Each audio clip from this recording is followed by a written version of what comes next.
Naming our history of settler colonialism and its impact on those who are Black, Indigenous, and people of color is how we begin to engage in the important work of justice. But there's still much we must do. The Grand River Band of Odawa Indians have some major legislation in the works that would grant them federal recognition, and so we encourage you to visit grandriverbands.com/take-action to see how you can join in this critical work for our community. Just a few housekeeping notes. Firstly, we kindly ask that you take this moment to make sure your cell phones and devices are silenced or turned off. I also want to draw your attention to our community agreements on the backside of your programs. Those we will use to guide our table conversations this evening. As our panel conversation concludes tonight, we will have a short Q&A before we turn you back to your tables for some more conversation. During that time, I kindly ask that you wait for and utilize the microphone. I will be running it around. We want to make sure your voice is heard by everyone in the room, especially this side of the room now, and is picked up by our recording. So at any point, feel welcome to grab seconds, grab a beverage throughout the evening, and if you need them, restrooms are just outside this room to the left. Gender-inclusive restroom is at the end of the hallway.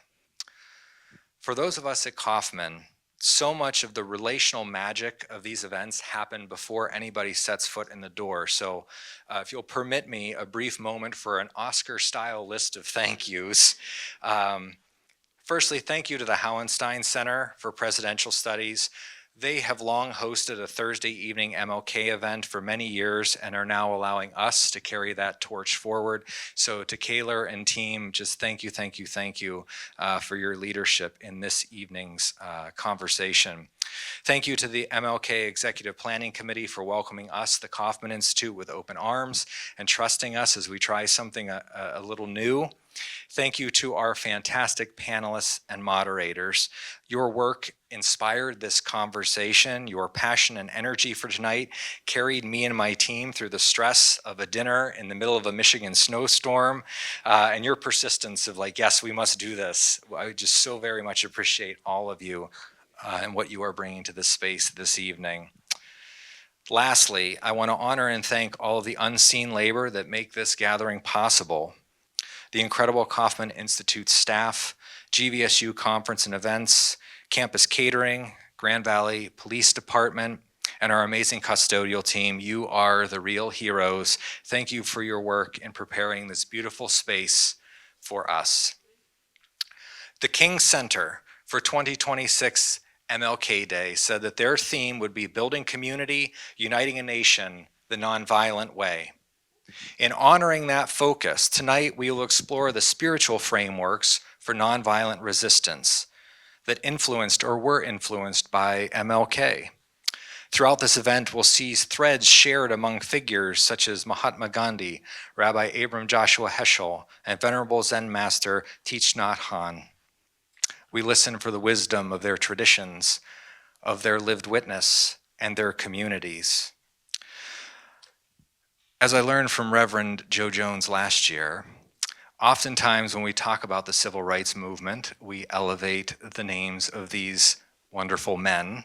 And so I want to take this moment to elevate the words of one of the women of the civil rights movement, Coretta Scott King. She writes, "Even the most intractable of evils of our world, the triple evils of poverty, racism, and war, which Martin so eloquently challenged in his Nobel lecture, can only be eliminated by nonviolent means. And the wellspring for the eradication of these most economically, politically, and socially entrenched evils is the most important parallel, is the moral imperative of love." In his 1967 address to the anti-war clergy and laity concerned group, he said, "When I speak of love, I'm not speaking of sentimental and weak response. I'm speaking of that force which all of the great religions have seen as the supreme unifying principle of life. Love is somehow the key that unlocks the door which leads to ultimate reality. This Hindu, Muslim, Christian, Jewish, Buddhist belief about ultimate reality is beautifully summed up in the first epistle of St. John, "Let us love one another, for love is God, and everyone that loveth is born of God and knoweth God." If love is the eternal religious principle, Coretta writes, Martin Luther King Jr. believed then that nonviolence is its eternal worldly counterpart. At the center of nonviolence stands the principle of love. The nonviolent resistor would contend that in the struggle for human dignity, the oppressed people of the world must not succumb to the temptation of becoming bitter or indulging in hate campaigns. To retaliate in kind would do nothing but intensify the existence of hate in the universe. Along the way of life, someone must have sense enough and morality enough to cut off the chain of hate. This can only be done by projecting the ethic of love into the very center of our lives. And so, to help us reflect on this vision and call of nonviolent resistance, for these folks, their traditions, their vast communities they represent, and for us here today, I'd like to welcome and introduce our panelists for this evening. So I introduced you, Carolyn White, founding facilitator, Lansing Area Mindfulness Community, Dr. Elliot Ratzman, fellow at the Wallenberg Institute at the University of Michigan, Dr. Gail Presbey, professor and chair of the philosophy department at the University of Detroit Mercy, and our moderator from here in Grand Rapids, Reverend Joe Jones, founder of the Hekima Group. Thank you all for being with us this evening. Joe, I'll hand things over to you as you make your way up. Well, good evening. It is so good to see you, and it is your presence here is a testament to fortitude and resilience and grit, because we're experiencing pure Michigan right now and all of its glory. But as mentioned, my name is Joe Jones, and I serve as founder of an organization called the Hekima Group, which is a consulting firm, but I also serve as a local pastor here in town. I have a congregation that I've provide oversight for and to here in the urban core, not too far from where we're sitting, over on Jefferson Street. It's called Brown Hutcherson Ministries. And so I'm very, very appreciative of the ongoing work of the Kaufman Institute, GVSU. I've always held them in very high regard. And if ever there was a time for meaningful conversations to take place, I would want to suggest it's now. And so again, appreciate your presence and your time here on this evening. I've got the easy part. I get a chance to sit like you all and just kind of listen to some folks who are gifted and who bring significant understanding to this work, and individuals who know a little something about nonviolence. And that is our focus on this evening. Is when we think about Dr. King, we think about a number of attributes, a number of qualities that he possessed. But part of what he was known for was his not just belief in, but his practice of nonviolence. And so we're going to hear from three individuals, again, who, as was mentioned, you can find their full bio if you use the QR code of our panelists on this evening. But I want to start by just hearing from each of them on really the opening question of, what do we mean by nonviolent resistance? We can look at figures like Dr. King and Gandhi and Heschel and Thich, Nhat. How might they articulate what that means, both spiritually and practically, this whole idea of nonviolent resistance? So. Okay, how's that? Yes. So Thich Nhat Hanh lived through the war in Vietnam with the French. And then in 1964, there was war still going on in Vietnam. And he sent letters out to major people in the world asking them to come out against the Vietnam War. And he wrote a letter to Martin Luther King, and that's how they met, was through the letter. They only met 2 times. And I'm not sure that they had influenced each other that much because they already were soul brothers. They were already practicing nonviolence. And so what Thich Nhat Hanh would do is, here's a war going on. He has monks and nuns. They're all supposed to be in the monastery, sitting mindfully, all day long. And here they have to go out into the world. And so he taught them how to go out into the world and not lose their practice. He started what's called engaged Buddhism. And his monks and nuns and the school of youth for social service all help serve the people, give them food, help them with medicine, all these things, and yet maintain their practice. And I'd like to talk later about some of those practices. Thank you. Thank you. Elliot? When we look at the field of nonviolent resistance today, a lot of it has the genealogy through Gandhi, King, and others. But there is a science to nonviolent resistance. Science pioneered by people like Gene Sharp or Lederach, and funneled into different schools of thought about nonviolent resistance. So nonviolent resistance is not something mushy and vague and inchoate. It has congealed into actual practices, things you can be trained in, not just conflict resolution or de-escalation, but also strategies of resistance that does not require violence. The momentum strategy by the anglers, for example. There's a whole world out there. So I think it behooves us to know what that world is and not merely to gesture towards it. In terms of King, King comes to nonviolence through several channels, one being those African-American thinkers and actors who were really interested in Gandhi in the early part of the 20th century, including family friend of the King, Howard Thurman, who went to visit with Gandhi and his entourage, was sort of pronounced that perhaps he will be the black Gandhi of the United States. And Thurman was a family friend. Also, Bayard Rustin, who comes to consult with Martin Luther King. All of a sudden, this young preacher in his mid-20s thrust into the spotlight in the late 50s during the Montgomery boycott. And he's tutored by Bayard Rustin, who is then a staffer for the organization. I am now part of the leadership of the Fellowship of Reconciliation, which goes back to another Michigander. Is that what you call him? From Ohio? Yes. I don't know. A.J. Musty, who graduated from Hope College. And so Musty sends Rustin out to consult with King, I believe. And so those traditions of nonviolence have to come from somewhere. They're just not magic.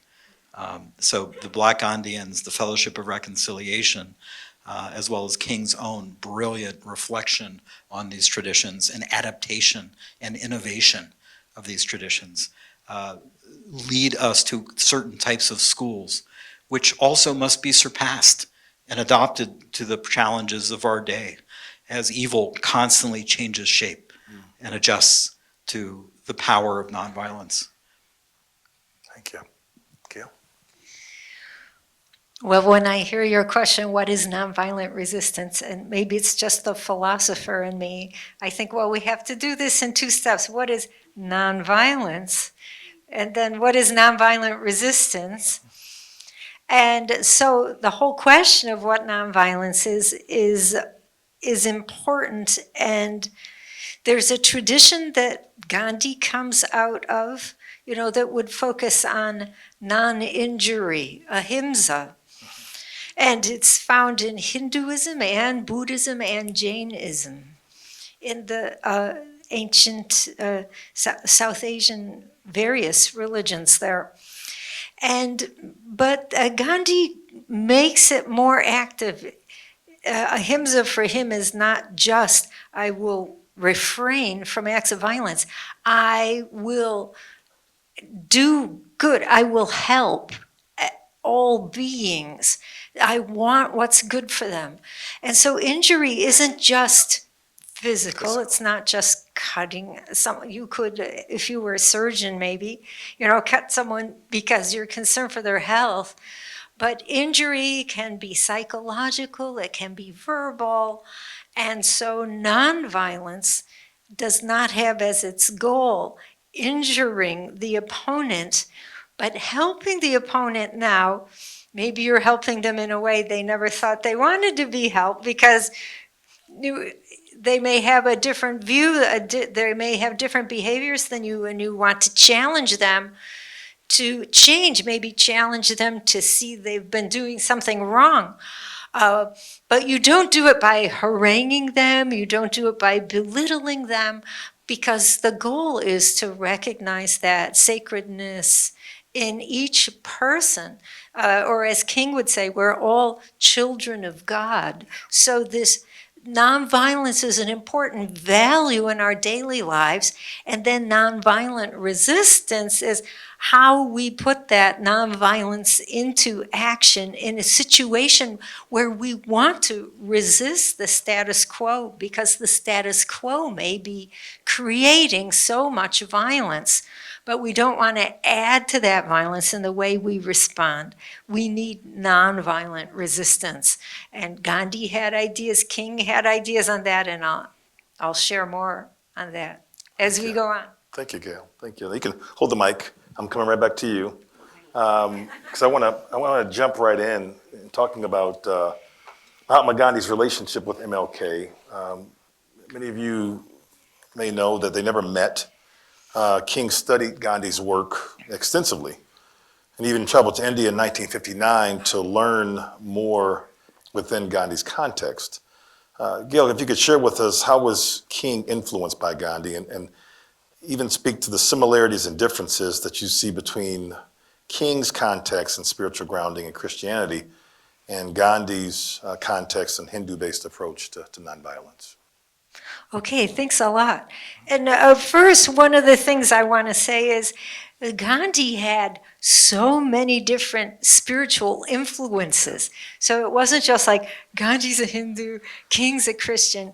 They're both very open-minded. They're both very exploratory. So for example, Gandhi learned a lot about Christianity. Well, remember, he went to Britain to study to be a lawyer, and then he went down to South Africa. And in both places, he encountered Christians, and especially the nonconformists, which were a group of British Protestants who were, for example, fighting unjust tax laws. And so the kind of Christianity he was influenced by was this activism Christianity of churches who are saying, we need justice. And he was very close to Reverend Doak down in South Africa who helped him. So he was involved in Christianity. He loved the Beatitudes.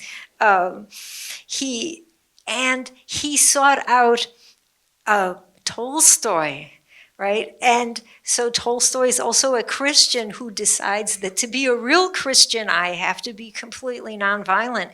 And he starts a community. And those are exactly the kind of things Gandhi wants to do too.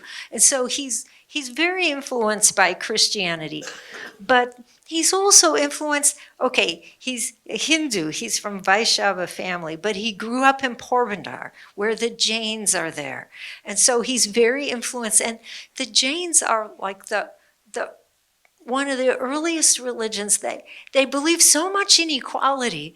I mean, sometimes in our schooling we think, all our great ideas came from ancient Greece or the Europeans. No, the Jains were the first to say, all living beings are equal, right? This emphasis on nonviolence. And so that was important to Gandhi too.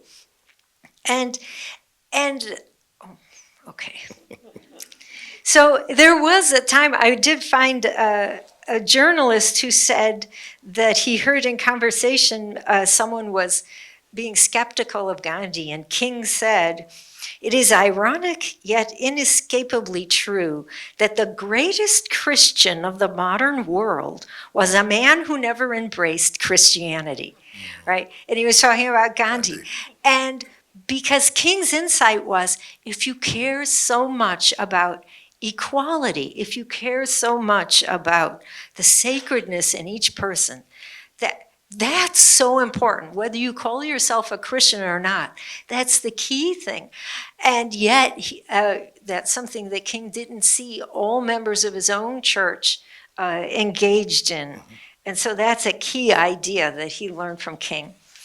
And already we heard about Benjamin Mays from Morehouse and so many others, Thurman, who had gone over there, talked to Gandhi, and then brought Gandhi's message. And of course, they also critiqued Gandhi, and Gandhi also changed over time. So really, the leaders of civil rights movement, key African-American preachers, thinkers, they also influenced Gandhi, so some will say.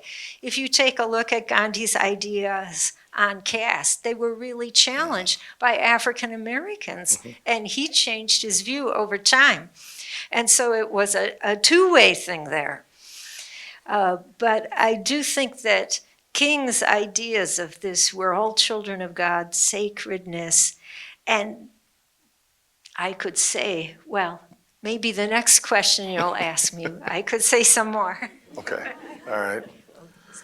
Elliot, if I could ask you to consider, Rabbi Abraham Joshua Heschel was one of the leading Jewish philosophers and theologians of the 20th century. He was a man, he marched with King. What drove his commitment to the civil rights movement and this solidarity with the Black community? And even deeper than that, if you could talk about the Jewish prophetic traditions and how they influenced King's vision of justice, and how did King's activism impact Heschel's own theology? Because there's a lot there between those two in particular. Okay, I teach a whole class on this, so I'm going to try to.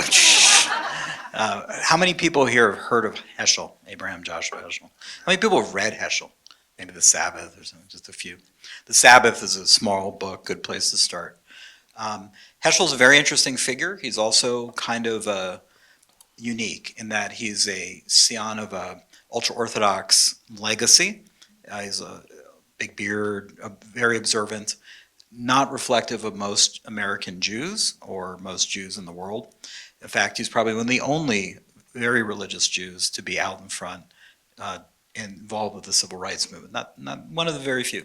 Most of the Jewish community, those who speak of the prophetic tradition most forcefully are the Reform movement, not Reformed, but Reform movement in Judaism, which draws on a kind of social gospel vibe. And Heschel is studying the prophets, writing a dissertation on the phenomenology of the prophets in Berlin. And he's drawing on some of that social gospel energy you see with like Rauschenbusch and others pulling from the new scholarship in Germany, seeing the prophets not as fortune tellers, but as social critics. And so that vibe very much appeals to urban liberal Protestants and also African Americans who have read Heschel's book in translation in seminary. And so when he meets them all in Selma, they're all very excited, right? Because this is an intellectual hero, or heroes, maybe too strong a word, of the Heschel, who just barely gets out of Nazi-occupied Europe, comes to my hometown of Cincinnati, Ohio, to teach at the Reform Seminary. And there, he's escorted around by a figure I'm doing research on, Abraham Cronbach, who's a radical pacifist in dialogue with Quakers and others, Peace Church figures. And Cronbach kind of introduces Heschel to the social justice world of Cincinnati, these little groups that are organizing and meeting and opposing war. Now, Heschel's already an opponent of war.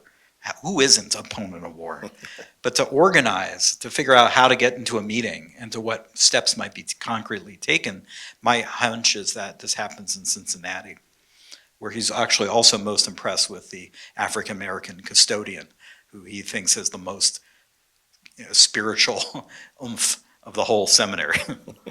Heschel goes on to New York City, where his daughter Susanna is mentioned a number of times. He opposes the Korean War, and then is involved with the civil rights movement. It is 63 years ago to this week that he meets Martin Luther King at a conference conference on race and religion in Chicago, January 15th to 17th, 1963. And it's there that Heschel gives this sermon speech talking about the evils of racism and how there's a prophetic tradition, and there's some great lines that could make great bumper stickers or tattoos if you want a tattoo. For example, some are guilty, all are responsible. Right? Some are guilty, some are doing the bad, but we are all responsible. And so maybe in a correction, I would say that Judaism emphasizes responsibility. What is our responsibility within our station to righting the wrongs of the world, to trying to tamp down evil, and to be responsible humans in the world, both to God, but most immediately to other people. So Heschel comes to the civil rights movement already with a legacy of activism. Cincinnati and New York, and then also becomes fast friends with King. And the week after King is assassinated was Passover, in which he was supposed to spend that Passover with the Heschels on the Upper West Side, where he taught. So there is an influence, but I also want to emphasize, and maybe I'll get to this later, is that Heschel's kind of a weird symbol in the Jewish community. The Jewish community loves that image. But he's one of the few ultra-Orthodox, maybe the only ultra-Orthodox figure who's involved with these issues. Most of the Jews, and it's a tremendous number, are supporting the civil rights movement are secular, are communist, are reform movement people, many of whom studied with Kronbach and became pacifists through him. And I do want to talk about the role of the communal institutions, which is much more important than the outstanding individual for us today to think about. Instead of waiting around for a Heschel to come, we look at what the institutions could be. Right. Thank you for that, Elliot. And before I turn to Carolyn, you struck a chord when you mentioned, waiting for Heschel. I think that has been the mindset of a lot of folks historically as it pertains to King as well, or Gandhi is the next. And boy, the idea of having to wait instead of, and we'll tap into this a little bit later, this idea of what it is that we can each bring to the table. So, Carolyn, if you could talk to us about Thich Nhat Hanh, and he began communicating with King in 1964. I think you mentioned that, urging him to support an end to the Vietnam War. As you mentioned, they met twice before King's assassination. Can you share with us how Han's teachings on mindfulness connect to peace and justice, and just the influence that King and the inspiration that he received from King? Well, I think, as I said, I don't think Martin Luther King did that much to change or influence Thich Nhat Hanh. Thich Nhat Hanh was already doing so much already. They were really soul brothers who were working at what I don't think Thai would ever call it. Thai is what we call our teacher, Thich Nhat Hanh. I don't think Thai would ever use the words nonviolent resistance. He would talk about nonviolent action or nonviolence, but resistance was not a term that he was using. So I think the biggest thing that came from the relationship between Martin Luther King and Thich Nhat Hanh was that all the monks and nuns in our practice call themselves the beloved community. And when Martin Luther King died, Thai cried deeply. It hurt him deeply. And he promised that he would continue the beloved community. And that's what we do. But our practice, I'm not sure, was directly influenced. I think the two of them were doing parallel work together. For example, when he sent monks and nuns and others out to in the community in order to help, he asked them to obey 14 mindfulness trainings. And he would have them work on that. And that's why I'm wearing the jacket today, because I've taken the 14 mindfulness trainings. So I want to read, I won't read all 14, I promise. Let me just read the first part. Aware of the suffering created by fanaticism and intolerance, we are determined not to be idolatrous about or bound to any doctrine, theory, or ideology, even Buddhist ones. We are committed to seeing the Buddhist teachings as guiding means that help us develop understanding and compassion. They are not doctrines to fight, kill, or die for. So this is, he wrote well before he met Martin Luther King. But I'll read the fourth one, which is on awareness of suffering. Aware that looking deeply at the nature of suffering can help us develop understanding and compassion. We are determined to come home to ourselves, to recognize, accept, embrace, and listen to suffering with the energy of mindfulness. We will do our best not to run away from our suffering or to cover it up through consumption, but practice conscious breathing and walking to look deeply into the roots of our suffering.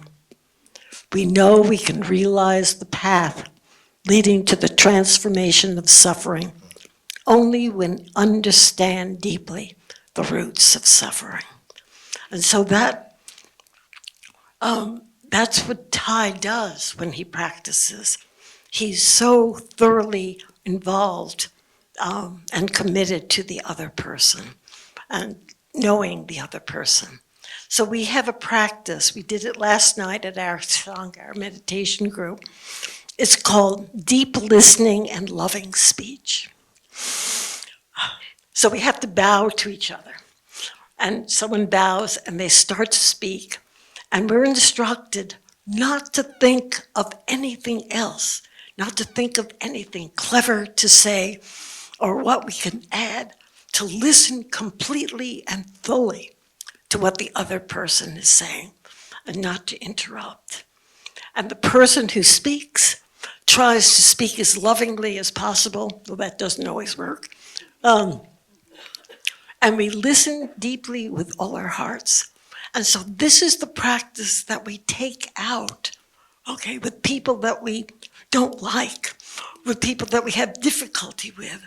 We have to sit there and be able to listen. And that's one of the great practices of Buddhism. Thank you, Carolyn. One fact that I found extremely interesting was, as has been mentioned, King and Hanh met in person twice.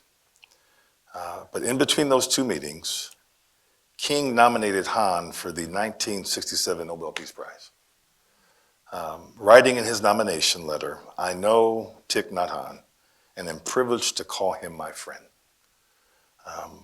When I get chills when I think about that, because to be influenced by him even before they met, but then to have met him and to have that much, I guess, respect and admiration for him, that he decides to nominate him, right? Not for the Chamber of Commerce, but for the Nobel Peace Prize, right? This is like a really, obviously a major, major undertaking, but I found that to be something that was, I think that spoke to obviously the respect and the admiration that he had and the influence that he had on King. Thank you. Go ahead, please, Gail.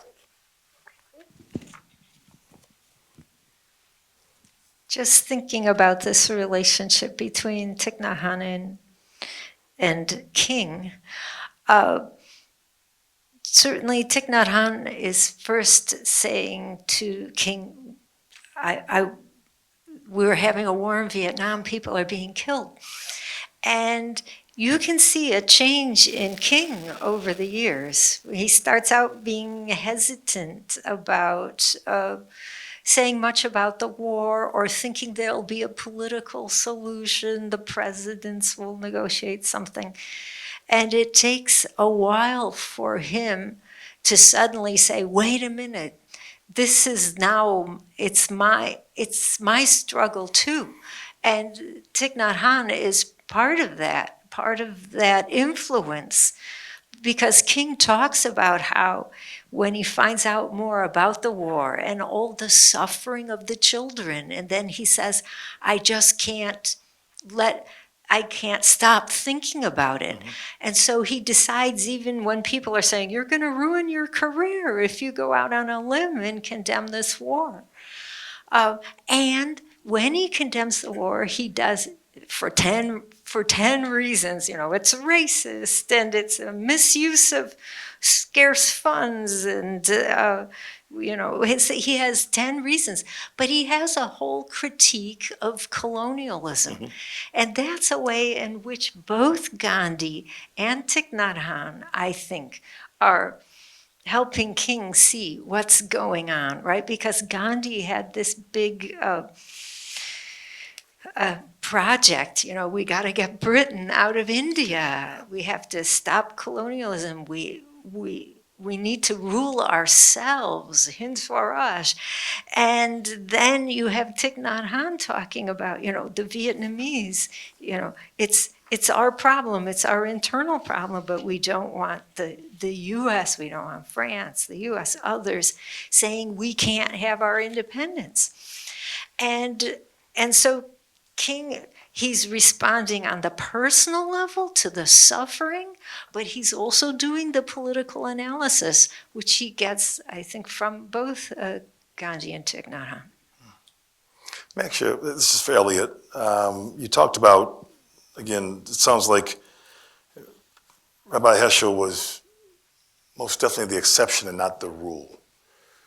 There's a quote that he made, these words that he said that were, I think it was individuals like Ratzman and others who said that no one has really spoken to racism quite like Heschel. And he said, racism is worse than idolatry. Racism is Satanism, unmitigated evil. So can you elaborate on, again, just how he was, again, very much, someone who stood out, and was that at all problematic for him? No, in some ways, no. So that speech in Chicago in 1963, he says, the first conference on race and religion happened between Moses and Pharaoh in ancient Egypt, right? And so he relates the story of biblical Exodus, the Exodus story, which is a powerful motif in the Black church traditions. You read Eddie Glaud's first book about that, for example. So when Heschel is decrying racism in religious terms, maybe that's a discourse that most American Jewish liberals are not hearing, right? Certainly not Satanism. Jews don't really truck in that kind of language. Probably we would more say it's the Yetzer Hara, the evil inclination in Jewish ethics, but nobody knows that, so he probably said Satanism. Heschel's concerned about racism is informed because of the racism that Jews experienced in Christian Europe, and were increasingly experiencing in Nazi-occupied Europe. The heart of Nazi ideology is racism. They even wore that label proudly. That phrase was invented in German to talk about what the Nazis were doing. So it's the racialization of European Jews as other, where anti-Semitism goes from a religious antagonism to a racialized political project. So Heschel's very much aware of this. So I don't think he's saying racism in America is exactly like anti-Semitism in Europe. He also says things that I don't think I would agree with. I would argue with it. He said racism is an eye disease. I would say racism is also about perception, but he reduces it a little bit too much to the color of skin, right? Which is what liberal, good liberal white people would talk about racism at that time. I think what's interesting about Heschel And what might have been unusual is that he plugs himself into creating institutions and organizations like Clergy and Laity Concern with Richard John Newhouse and the Berrigans and so on. And so the speech that he comes out against the Vietnam War, which you all should know if you haven't seen it, April 4th, 1967, Beyond Vietnam or Time to Break Silence. Susanna Heschel's in the front row, she's 13. Abraham Joshua Heschel's up on the dais. He's been urged to make this speech to break with LBJ, which was a very uncomfortable move, and support for the civil rights movement dries up from a lot of people supporting LBJ. We can imagine, like, for example, Biden and the pressure on him around the Gaza war and the topsy-turvy politics that resulted from that. We'll talk about that later. And so you see that Heschel, in his theological language, is probably a little bit distinct. I should also say most Orthodox Jews do not talk about the prophets. I know you Christians do. And that's a common coin we Jews and Christians can talk about. But most Orthodox Jews have nothing to say about the prophets. They didn't know what to do with them. And so the language of responsibility, and Judaism in some sense was a pacifist religion, eschewing warfare and all sorts of masculinist, silliness for 1,500, 1,600 years. The language of that sort of social responsibility is not framed in the language of prophets until maybe the Reform movement in the 1850s. So Heschel's unique and has to be understood in his context. But more interestingly, and there are lessons to be learned we can talk about later, is how Heschel mobilized actual existing institutions and also reflects a larger backdrop of sociologically Jews being involved in the civil rights movement. Over half of the white people that went to South with the various groups were Jews, Jewish college students, and some rabbis. Something like a half to two-thirds of the fundraising was happening from liberal Jews. And 3/4 of the lawyers, the civil rights lawyers, were Jews. But this is not a theological point. They didn't learn to do this in synagogue. This is a sociological point. The sociology of Jews, where they lived, the liberal values they imbibed, the left-wing culture, the Yiddish press. And here's another thing. The Yiddish press in the early part of the 20th century, when all these Jews are coming to America, is talking about the plight of blacks in the South. Not the plight of Native Americans, the plight of blacks in the South. And using language of pogroms to talk about what's happening, lynchings. So Jews have been sort of primed in their culture to be concerned about this. So it's really more sociological than a theological. We can make it a theological thing, but it's more a sociological thing, why so many Jews were involved with the civil rights movement. Thank you, Elliot. Thank you. Carolyn, we've mentioned that Thich Nhat Hanh and King shared a deep concern for peace during the Vietnam War. How did their dialogue reflect mutual influence between Buddhist mindfulness and Christian nonviolence? I don't know that I could even talk to that. I can talk and tell you how Thich Nhat Hanh Buddha's practice, but I don't know that I can take a comparative study. Can you speak then to, I guess, obviously the influence of Buddhist mindfulness, perhaps, because again, King is clearly recognizing the attributes of these individuals that we're discussing on this evening. And part of the beauty of King was his deep respect for other faith traditions. And that's something that I would say that in his day, African-American Southern preachers didn't necessarily, there were some who were not pleased, obviously, with his practice of engaging a rabbi, of leaning into the practice of Gandhi and being influenced by Thich Nhat Hanh. But your thoughts on perhaps what King could have, learned from with regards to Buddhist mindfulness? Well, I'm going to do it backwards. I have Dr. Martin Luther King's book on love.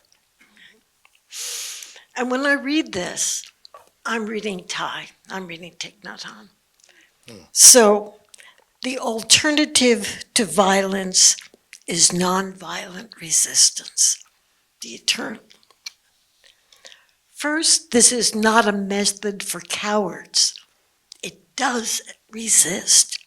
The nonviolent resistor is just as strongly opposed to the evil against which he protests as is the person who uses violence.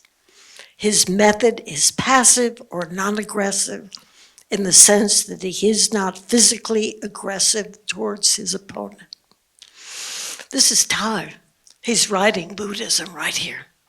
Number two, a second point is that nonviolent resistance does not seek to defeat or humiliate the opponent, but to win his friendship and understanding.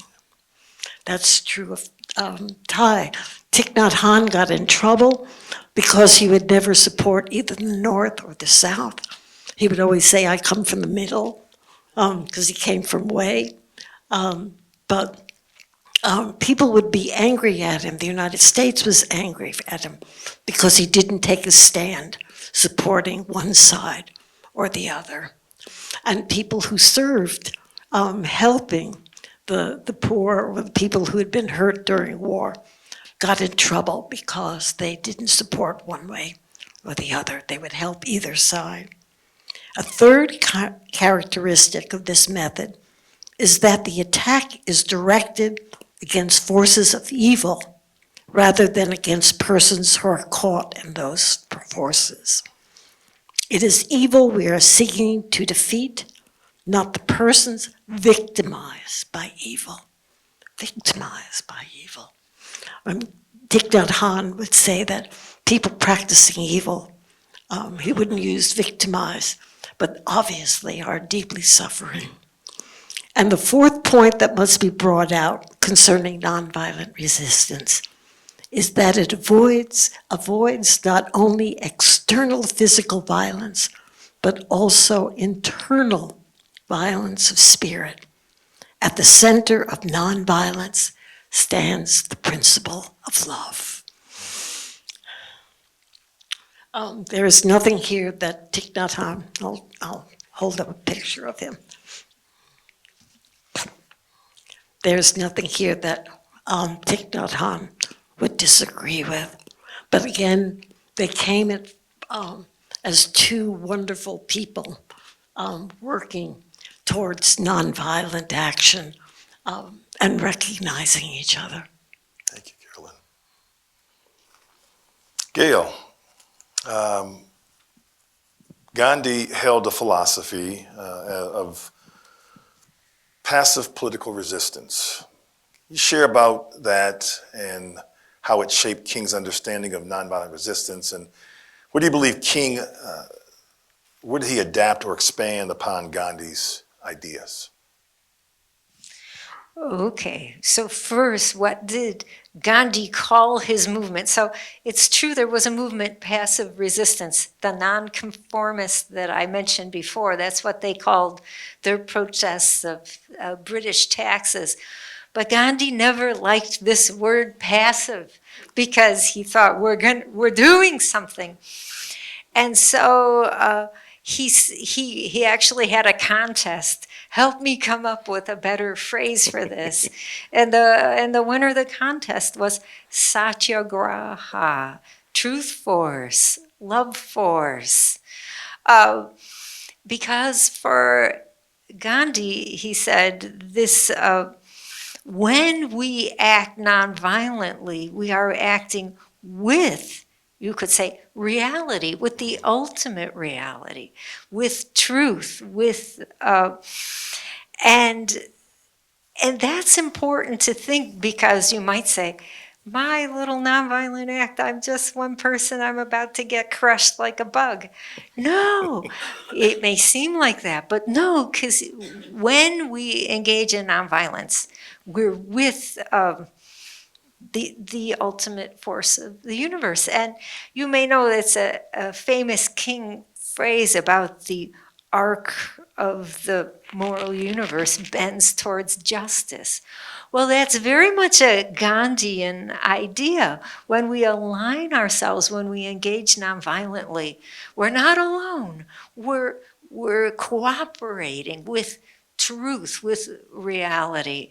And so he liked this word, Gandhi liked this word satyagraha, which maybe hasn't caught on in English so much, but that was his way of describing. And it helps you take heart, like Gandhi said, I'll keep doing it for 40 or 400 years. On the one hand, he thought it would bring results, but on the other hand, we're not doing this for the results. We're doing it because day by day, living out this way, that's the important thing. And some of the projects that really impressed King and others from the civil rights movement, like the Vaikom Temple Road Satyagraha. So there was a road that went past a certain temple, and in this caste system in India, the untouchables, not only could they not go in the temple, they couldn't walk down the road next to the temple.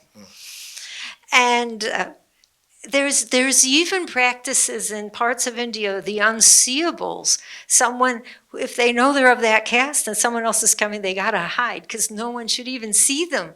So just this, I talk about feeling like your presence is not acknowledged. I mean, how much worse can it get? And so Gandhi said, we're going to come together, all these different castes, and we're going to vigil.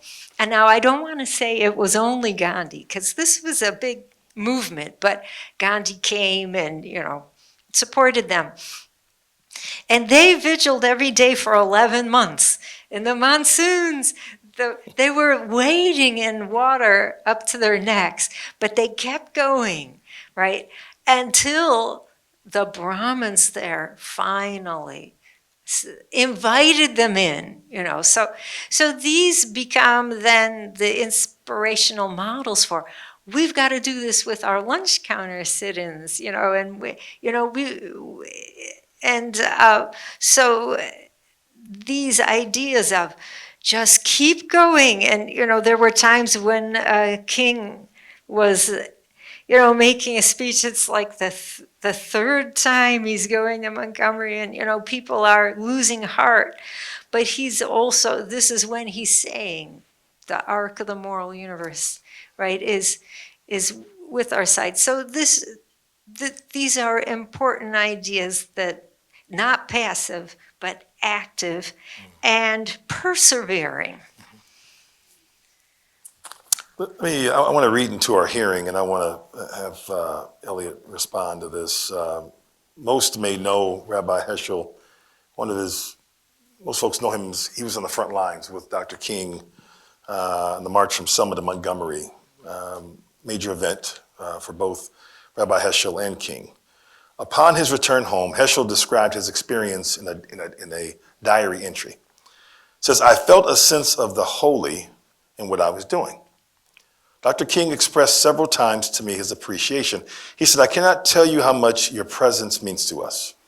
You cannot imagine how often Reverend Vivian and I speak about you. Dr. King said to me that this was the greatest day in his life and the most important civil rights demonstration. I felt again what I have been thinking about for years, that Jewish religious institutions have again missed a great opportunity, namely to interpret a civil rights movement in terms of Judaism. The vast majority of Jews participating actively in it are totally unaware of what the movement means in terms of the prophetic traditions. Yeah, that's a cool quote. The way in which American Jews expressed their liberalism was not through a religious idiom. And also maybe piggybacking on your last point, there was a point at which Heschel gave King an award at a Jewish establishment institution dinner. He says he introduced him as a prophet, and that he is saving the soul of America, like this, like if America has a soul to be saved, this is King representing.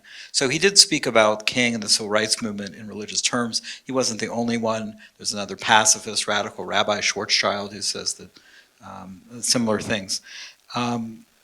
What we see now today, and I should want to tie this into Selma, there was a call for clergy and others to come to Selma to fight back the violence of the state.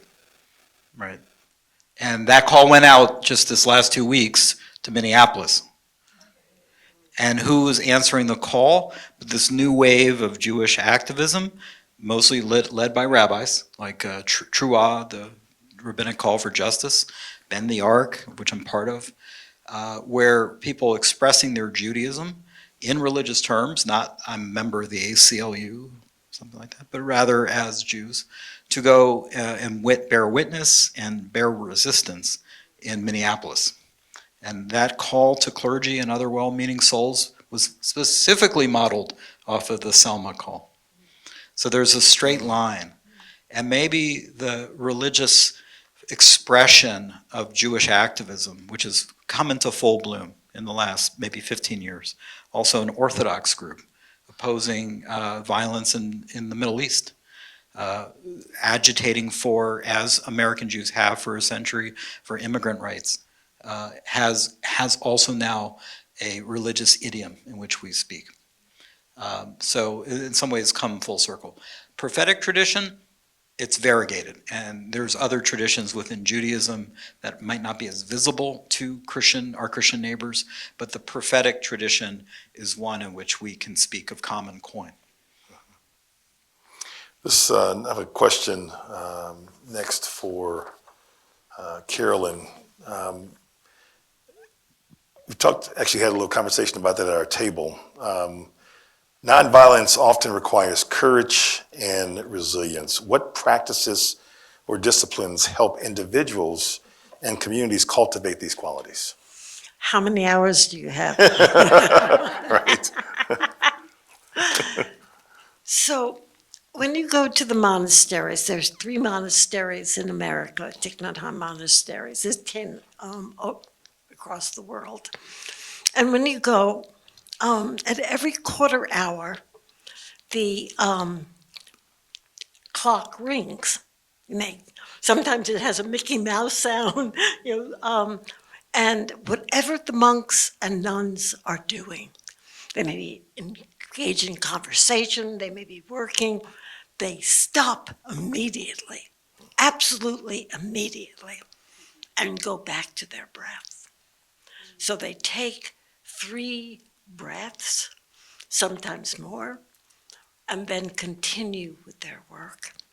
And that's part of our practice, especially if you get angry, if you're frustrated, you stop and you go back to your breath. If you just want to kill your mother, you stop and breathe in and you breathe out.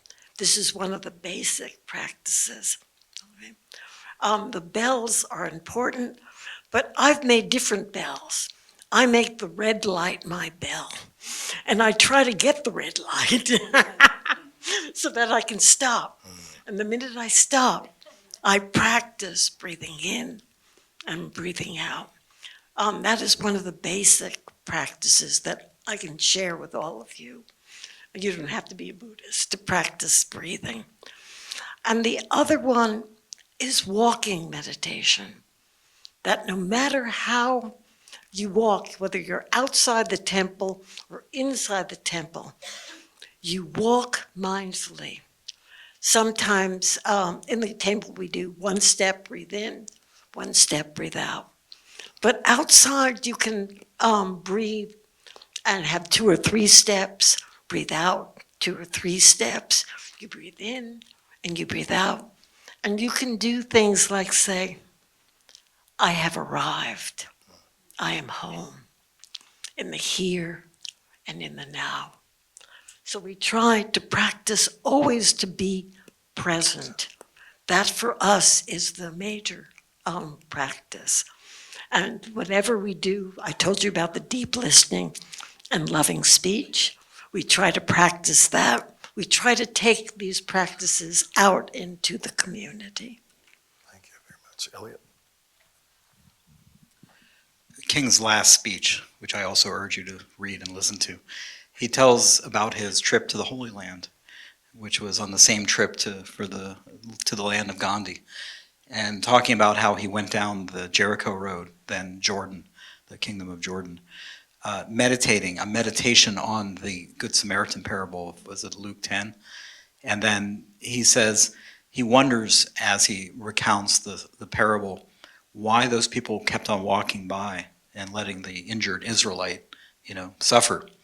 And he said maybe they were on their way to a more important meeting of the Jericho Road Improvement Society to address banditry on the Jericho Road. But he comes to the conclusion maybe they were just scared what they would do. Were there bandits in wait? Scared what they might, encounter. And he uses it as a parable, pivots to talk about the need for courage amongst those striking workers in Memphis in 1968.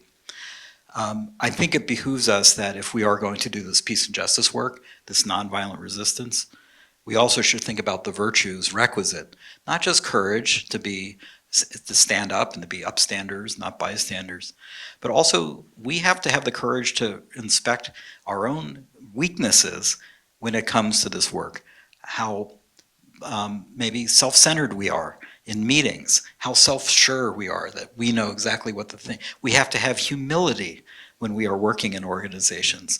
We have to think about how maybe something we're doing is affecting the overall ecology of our efforts. Lives are at stake. And I have seen so many years working in this that sometimes peace workers and pacifists are some of the most violent people I've met because they're convinced, because of the great work they're doing, that they can cut corners and other things. And our figures here are not immune, I don't think, to that. So I think the courage is not just to stand up to ICE or to stand up to evil in the world. It's also to stand up to our own worst part of ourselves and to be checked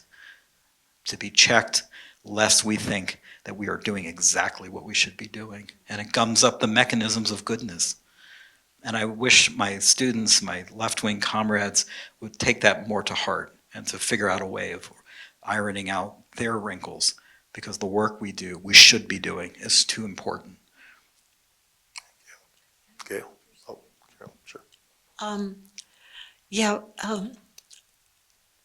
Martin Luther King speaks of our internal violence. And that's what we need to work on, is that internal violence. Because resistance against violence outside, if we have internal violence, we are going to commit the same problems. Thank you.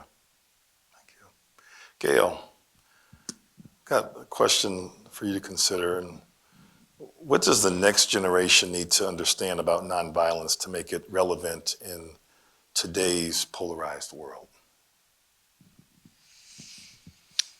Well, it'd be great for people of all ages, including young people, to know more about nonviolence, its methods, and its track record. Because if you don't know enough about it, and if you just take in ideas from the media and the world, we would all have the impression that if you really want to get it done, you have to use violence and you have to hit people over the head and make them cower. So the whole idea that more could be accomplished better through nonviolence is something that I think we all need to take to heart, to learn about it and take to heart. And it's not just a dream or a flight of fancy, right? There have been studies showing how nonviolence can work. And there's studies showing how, if you don't have that nonviolent discipline and your project ends up in a violent way, that you can play into the hands of those who are like, great, now we can subdue you because you've shown us you're the bad guys. And so for various reasons, tactically, as well as the insights into the best way for us to get along, these need, I think, to be more popularized and more well-known. Because I mean, it was just recently I was at a meeting with young people who seemed really impatient. And one of them even said, we don't want people to tell us we have to be nonviolent, then they're just like the police telling us what to do. And now I'm sure that in the past, sometimes it's come across the wrong way. So it's always difficult to suggest to someone that there's a better way to do something, and we have to have a better track record at that. But I was thinking, no, we're not really like the police. When you want to say, look, wouldn't this work better if we got together, got our act together, said we want to accomplish something. What's the best way to accomplish it? Let's engage in this nonviolent action. And Gandhi had these ideas. King had these ideas. There's a program. Step 1, you have to investigate. What's the injustice? Step 2, you have to meet the parties. You have to ask them to change. Oh, they won't change after you ask them. Step 3, now you go here. But so you learn how it's done, and then there's a chance at success, but it isn't easy. So I can see why people could just give up. But it's also been shown to work for communities that could have the large momentum. And so we do have to popularize it and work against this idea, this stigma that it doesn't work or it's slow, and focus also on its effectiveness. Thank you. Elliot, your thoughts on that, on, again, today's So many thoughts. polarized world? You know, I've been talking to students for years and working with students, activists and organizers. And as you know, University of Michigan's been a bunch of turbulence over the last few years. And speaking to some of the students near the center of the leadership, and I point out that some things have not been tried yet. Electoral strategies, organizing in a kind of IAF style through congregations and so on forth. They tell me students have no patience for that, no faith in that. Students are overwhelmingly cynical about more Franz Fanonist in their outlook about the revolutionary and redemptive power of violence. And I point you all, if you want to read up some King, the chapter 7 or 8, and Where Do We Go From Here, Chaos and Community? It's a chapter called Black Power. And it's there, that's the only places I know that King addresses Franz Fanon's critique. And it's very good. And it's his address back to the impatient folks like Stokely Carmichael, later Kwame Ture, and others who were calling for violence. And it's a good argument. But it's not the only thing. King's word is not, like wisdom from heaven. It's a moment in time. And to address folks with their concern especially George Floyd, about police violence and now the power of the state to organize violence against innocent people, it's a difficult pull. And what I urge, and maybe if you're in the position to counsel young people, is to say, what are the historical examples?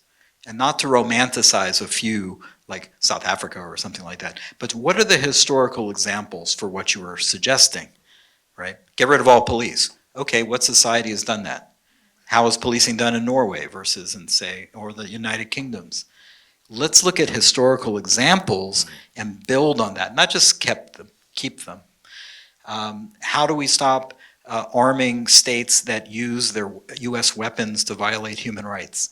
Can we think about the Latin American example during the 1980s, where I hear you had a congressman who voted against sending money to the Contras, isn't that right? So we look at historical examples. How do you get to the point of actually moving the needle, making legislative change, making congregational change, making regional changes? And I think we start with that. And most of those examples are nonviolence. You cannot out-violence the state. And if you want to read one great book on this, which draws on the work of Gene Sharp and Erica Chenoweth, Dayton, Ohio grad, thank you, This is an Uprising by Mark and Paul Engler. This is an Uprising, which is one of the best books on the survey of these struggles. So these are the things I suggest. And also, of course, I'm always promoting The Radical King. Of my mentor and teacher, Cornel West, edited a collection of the Radical King speeches to show the King was not the shellacked version, the whitewashed version, but was really doing radical work. He was an intellectual, deep thinker, not just influenced by the presence of Heschel, but also by Martin Buber. And he writes his dissertation on Paul Tillich. Tillich and Buber are buddies too. And so the language of the intellectual heavyweights and existentialists and the critique of Marxism, the mid-20th century, are all there in Letter from Birmingham Jail. So I think it's important to see King in his full dimensions as an intellectual, as a radical, who's somebody learning from these organizations and traditions through Rust and the FOR, through all the progressives he's meeting and befriending in the Upper West Side, and King is another book, right? Like all the influences that are coming there. But for our students and our generation and for all of you, we have to think about historical examples, get into organizations that are doing good work. If you want suggestions, I have plenty. And then be the best type of person that we can be to see how we can be of best use in that organization. To humble ourselves, to learn, and to act. That's what I would say. If you could, join me in thanking our panelists.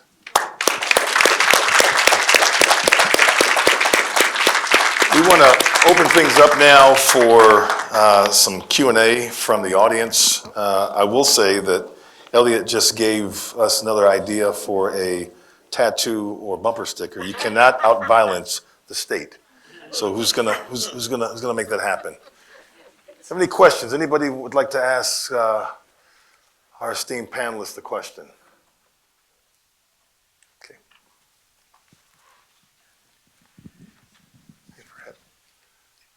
Thank you all for your presentation. So I've been looking at footage, of course, of Minneapolis and other cities where ICE is doing the horrible things that they are.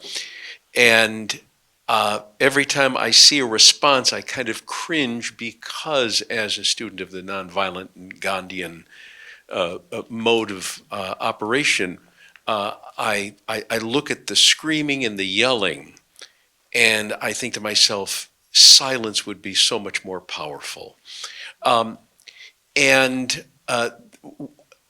Two things. First of all, you may have heard or seen about the people who are dressing up in costumes, right? Animal costumes and things. I saw a video just I think yesterday where someone is dressed as a fox, a cartoon fox, and these ICE brutes just jump on him. He's just dancing. All he's dancing in the street, and they're jumping on him.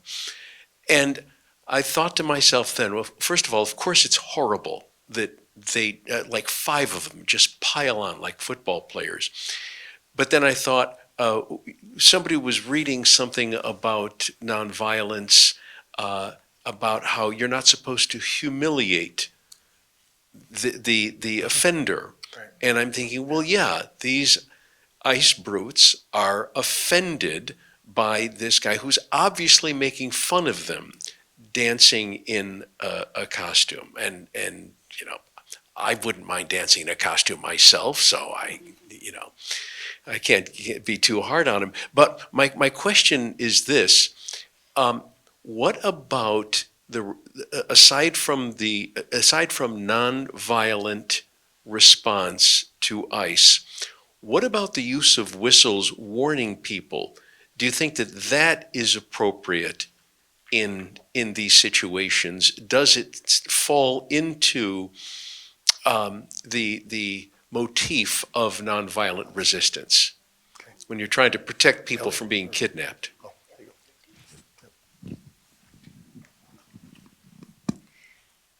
Well, when it comes to the whistles, it reminds me of a certain aspect of nonviolent action, which is non-cooperation. So the idea being, how can ICE or how can any organization, government or otherwise, that's doing something wrong, how can they keep doing it if people either help them or if they at least acquiesce and let them do it? And so by withdrawing our cooperation, it makes it harder for them to do their job. So the idea, the insight there is that it's not like ICE is just so strong, no matter what.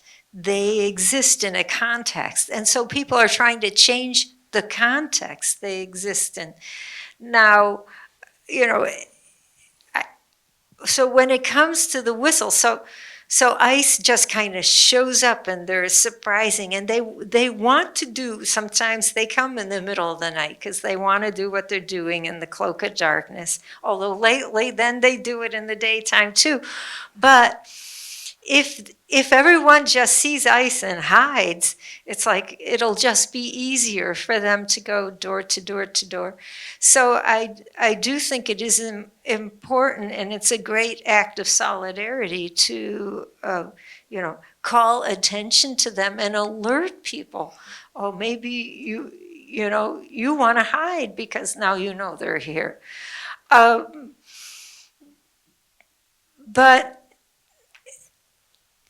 as you say, we're watching footage of people just yelling and screaming. And so this is a new thing, right? It wasn't here during Gandhi's life and King's life. Not only does everyone have a cell phone and they're recording, but then there's people who devote a key part of their life to, I'm going to film this whole place for 5 hours, and I'm going to look for the 1-minute clip where someone is yelling, and I'm going to post it on social media where all my friends will see it. And so there's all this distortion. Does the American public really know what's going on? Because you may have some savvy social media people who are trying to manipulate the narrative. So we also have to be smart consumers of what we see and listen if there's a larger story so that we don't have a misunderstanding of what's going on.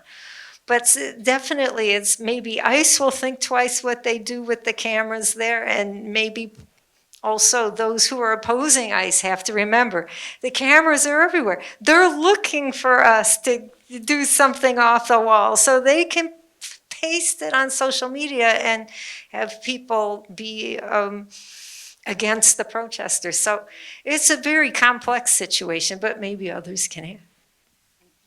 We also have to remember that noise is on the backdrop of a lot of work. I know somebody, part of the Jewish community in Minneapolis, they're mobilizing food and stuff so that migrants and immigrants don't have to leave their houses. There's lawyers on call. There's all sorts of stuff that doesn't get likes, right, which is happening, and we have to be part of that. Everything is not just about protest. There's also strategy. One of the problems with the situation with ICE is these people are heavily subsidized. They're making a lot of money, and until the state turns off that spigot, some of these tactics won't work. Now even that photo of the child who was being used as bait yesterday, which is part of that nonviolent strategy in some ways, like the image that shocks the world. I think Gandhi would talk about that, or the image of the fire hoses. That is not going to automatically change things. It might change a few attitudes, but it has to change into organizational involvement. Finally, I want to say that the radical protesters, and there always will be. So you can't anticipate that there'll be no radical shouters or actors out or somebody that breaks a Starbucks window. The thing is, how do you work with that? That's just the price of doing business now. There's no message discipline. There's no more organizational or movement discipline anymore. So how do you install good practices? And again, it's all about organizing and relationship building.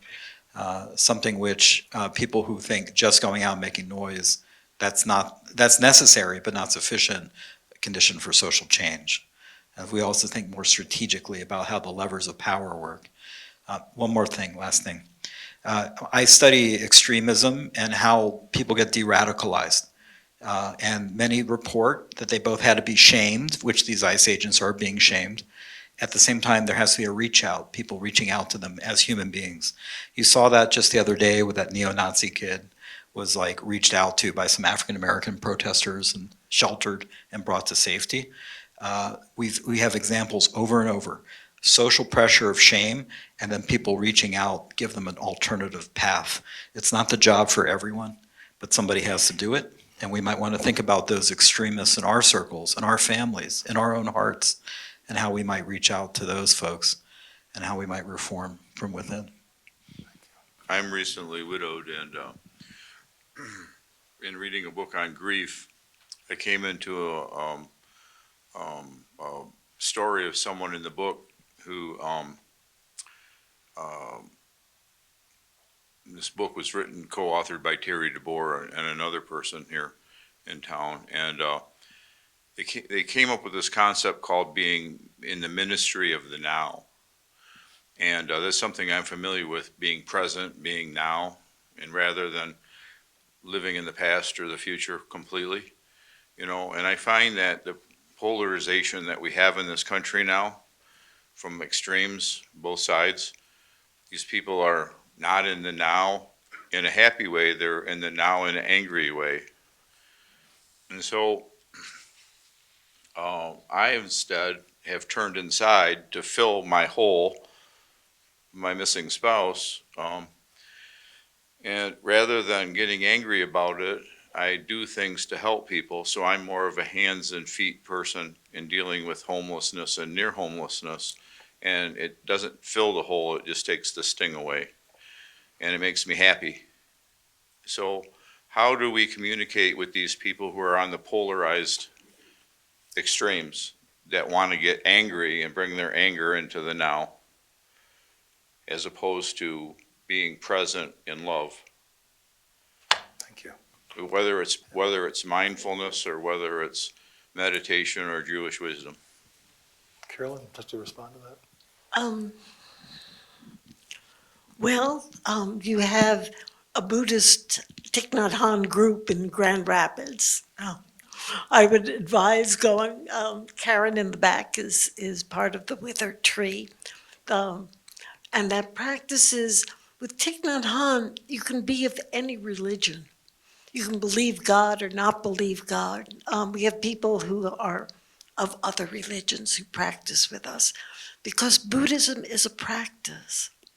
I mean, Thai would ask you to hold your grief like a little child in your arms, and the way you tenderly hold a baby and comfort it and care for it. So I don't know how, thousands of people can be mindful, but I do know that when a group of people are mindful and they walk in mindfulness, they affect other people. It's so beautiful. If you've ever seen a film clip of Thich Nhat Hanh, the way he walks, he's walking so completely alive and touching the earth. You can feel him touching the earth. If people were doing that, we could change. But how to get 100, 250,000 as there were in the I Have a Dream, how do you get so many people to do that? I don't know. It has to be one by one by one. Thank you. Elliot, do you want to expound on what you just mentioned about how you work around extremism and okay. I think we also have to remember King called himself an extremist for love, as Jesus was. So we have to be shrewd in how we understand who's being polarized against the existence of suffering and injustice in front of us. When I see what's going on now, I recall the rounds up in Vichy, France. And I'm not sure I can just turn inside. I can't afford it. But on the other hand, I cannot do the work I do with malice in my heart and pain I have to do this as a form, if not joy, a way of living in the world for the now and knowing where my place is that I can be most useful in reducing suffering. And that might be to clear away what appears to be extremism and to find out where is the camp in which I should stand and from which I should act. And in this sort of resistance, as Alice Walker wrote, this joy. And in standing with others against what seems to be pretty clearly injustice, that this is a divine responsibility. So I think one must do the work of charity, and one must also do the push against the conditions that lead to the conditions of charity, or else we're just, we're indulging in ourselves. So I think this work can be done without rancor or without hate in heart. I want to talk to those racists, those neo-Nazis, and have coffee with them. That's my first impulse, not to punch them, right? Because they're children of God too. And to punch them, so to speak, says you will never change. You are merely your current ideological position. And so I want to project a different future as I act in the now of people who figured out that they were wrong, a future in which we can see a strategic way forward together. But you're right, it is grounded in the now. And how am I feeling? Am I being emotionally drained by this? How many here are emotionally drained by what's going on? I see a lot of heads going up and down, right? We can't let folks take our emotional health and our mental and emotional health. We have to act smartly and find the people we need to work with and put up with their imperfections and work on our own imperfections. All this applies to me as well. And move forward. And that's tough work. And it's a day-to-day, it's a mindfulness practice about being a good justice worker in the world. Right? And some of those justice workers need to get back in the trenches and work on the charity work, which they often overlook. They're on their way to the Jericho Road Improvement Society meeting, right? Instead of picking up the homeless, ill person on the side of the road.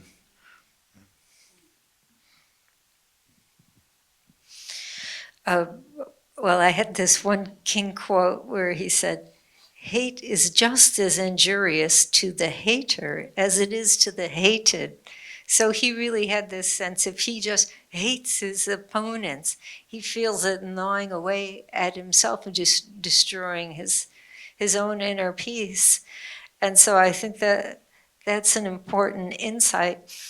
And indulging in hatred is one problem, but then another problem is to run away from the hatred and just be apolitical, which is, I find, some students who go, politics is so toxic, I just run away from it, and I can understand. I mean, definitely it is toxic. So we have to find a way to still engage in the issues and try to make things better, and not just flee from a difficult situation, a situation where we're hearing people express their hatred. So how do we keep up that willingness to keep trying to do it better instead of retreat to some other way of making ourselves in a happy little world? But we can't ignore these problems. So we have to keep at it. Thank you. Martin Luther King wrote about Abraham Lincoln, who had made the Secretary of War the man who most reviled him, Stanton. He made him Secretary of War, and everyone said, "What the heck are you doing that for?" And he says, "The best way to destroy your enemies is to make them your friends." And in fact, Stanton helped give the address and the eulogy for Abraham Lincoln when he died. Thank you. Thank you very much.